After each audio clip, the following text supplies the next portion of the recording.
Wow, what are these weird things we've grown? They look so strange. No, despite what it looks like, this episode is not about an alien encounter. Instead, in this episode, we will be showing our homegrown kit going from the mycelium cake stage through our first batch of mushrooms. Stick around and see how we got here, and maybe you can learn a few things from the mistakes we've made. Whoa, look at those mushrooms! Holy smokes!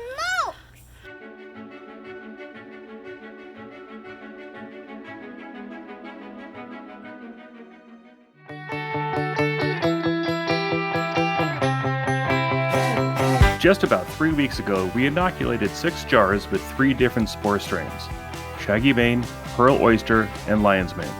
We realized the next day that we had forgotten to do something pretty important. We forgot to label the jars. So we had to wait until the mushrooms started fruiting before we knew which jar had which mushroom strain.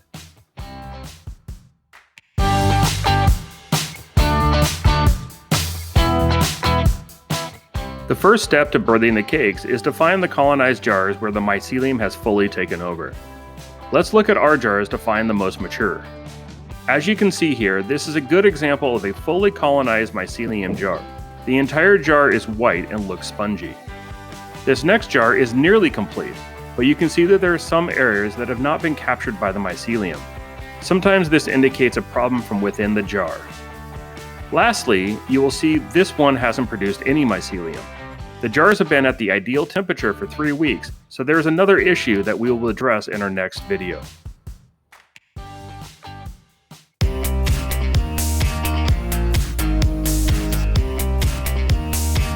We're gonna birth and dunk the cakes tonight. It's been 3 weeks and 2 of our jars are completely covered in mycelium. Once they seemed like they were about done, we waited another 3 days and decided it's time to get going on these 2. We're only gonna do these 2 tonight because the others are not ready yet. But we don't know what will happen if we let these sit in the incubation chamber for too long. We're kind of worried that they might get moldy or something. So we're gonna start with these ones. The other 4 we moved to a different chamber. I put a normal heating pad under the bottom and it's a lot warmer in that one, and they seem to be growing pretty well in that. So I think they just needed a little bit warmer incubation chamber. Here are the things that we've gathered for this step and the next couple steps. We've got some vermiculite, our perlite, a strainer, some cleaning supplies, our Ziploc baggies, gloves, and our tin foil.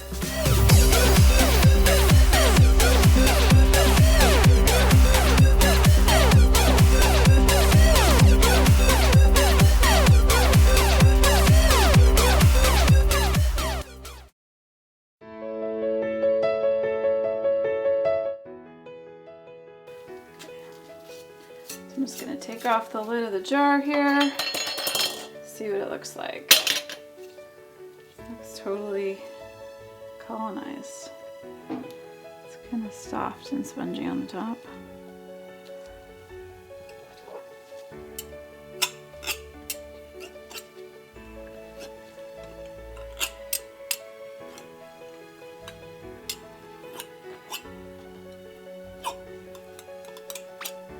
Seems like it's gonna come out pretty easily. Okay.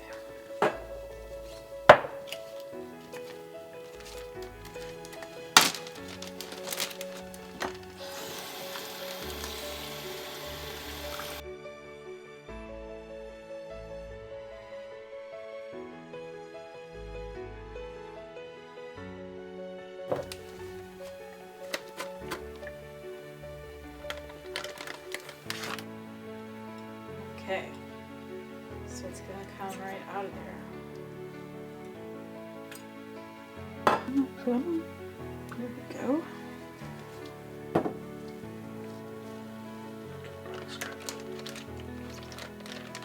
Fell apart a little bit at the top here, but I think it still looks pretty good. You can see the mycelium have gone through into the middle pretty well. Let's see if I can get this a little bit more water in here.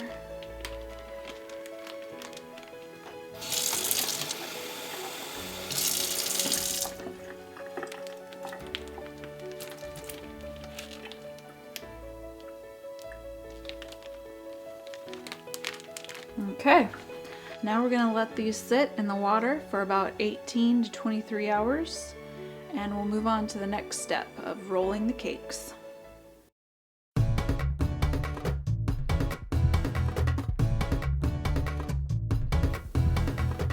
To prepare the growing chamber, first we'll need to rinse off our perlite to reduce any dust or debris and also to add a little hydration. Next, take the rinsed perlite and transfer it to the previously sanitized growing chamber. Since our colander was not able to hold the whole bag, we'll repeat until all of the perlite has been rinsed and added to the chamber.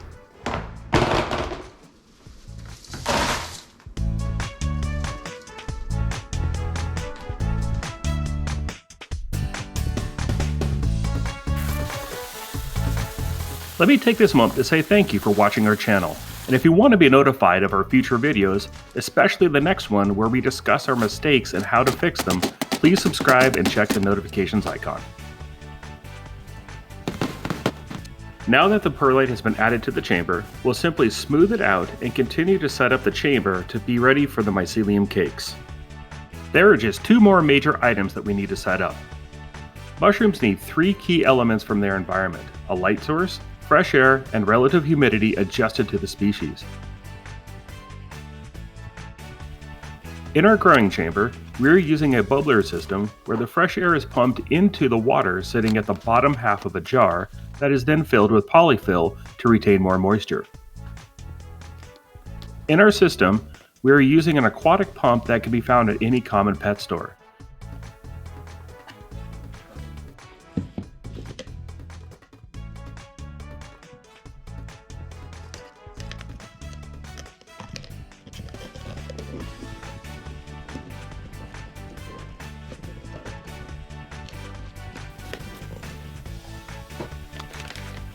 Fresh air is then forced into the second tube that is pushed into the growing chamber, providing both fresh air and humidity.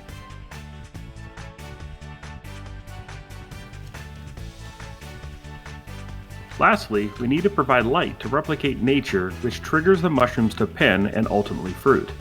We are using a dual spectrum light alternating between 5000 and 6500 color temperature, providing a 360 degree coverage. This light will be on a timer to mimic the sun.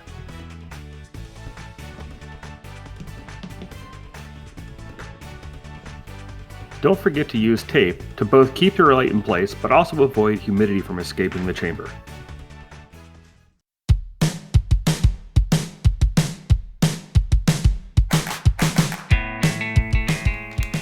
In these videos, we're using the growing technique dubbed PF Tech by the mushroom pioneer Robert McPherson.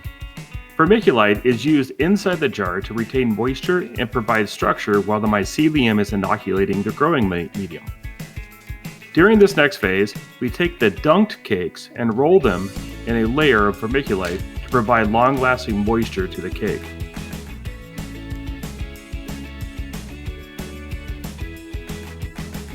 After doing some Googling, the interwebs speculate that rolling the cake in vermiculite seems to help simulate natural growing mediums like a decomposing tree or rocky soil.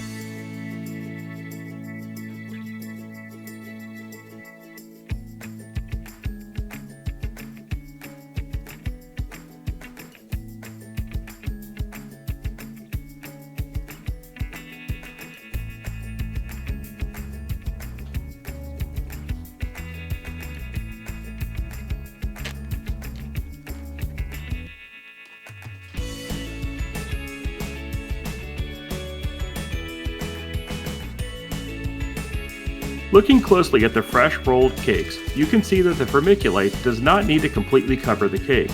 You can leave a little area open for some fresh air. In the last step, we need to create a tinfoil bed for the cakes to sit on. This prevents light from reaching the bottom and having mushrooms grow, making the cakes tip over. Additionally, tinfoil provides a moisture barrier, reducing the chances of mold forming on the bottom of the cake. We can now pick up the cakes and place them on the tinfoil inside the growing chamber.